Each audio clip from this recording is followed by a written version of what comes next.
ଓଡ଼ିଶାବାସୀ ବର୍ତ୍ତମାନ ଶ୍ରାବଣ ମାସ ଚାଲିଛି ସମସ୍ତେ ଜାଣିଛନ୍ତି। ତ ମୋ ସାନ ଭାଇ ଆଜି କହିଲା କି ଆମର ଆଜି ବିରିୟାନୀ ବନେଇବା ଭେଜ୍ ବିରିୟାନୀ। ସେଥିପାଇଁ ମୁଁ ମାର୍କେଟରୁ ସବୁ ଜିନିଷ ନେଇକି ଆସିଲି।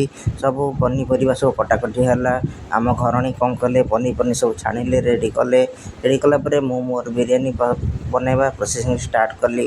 ଷ୍ଟାର୍ଟ ହେଲା ପରେ ଆପଣ ଦେଖନ୍ତୁ ଭଲସେ ଲେୟାର୍ ବାଇ ଲେୟାର୍ ମୁଁ ବନେଇବା ଷ୍ଟାର୍ଟ କଲି। ଲେୟାର୍ ବାଇ ହେଲା ପରେ ଆମେ ଅଧଘଣ୍ଟାଏ 15 ମିନିଟ୍ ଆମେ ମିନିମମ୍ ଗ୍ୟାସ୍ରେ ରଖିବା। ଗ୍ୟାସ୍ରେ ରଖି ସାରିଲା ପରେ ଆମେ ଗ୍ୟାସ୍ରୁ ଓହ୍ଲେଇ ସାରିଲା ପରେ ଆମେ ଖାଇବା ଷ୍ଟାର୍ଟ କରିବା।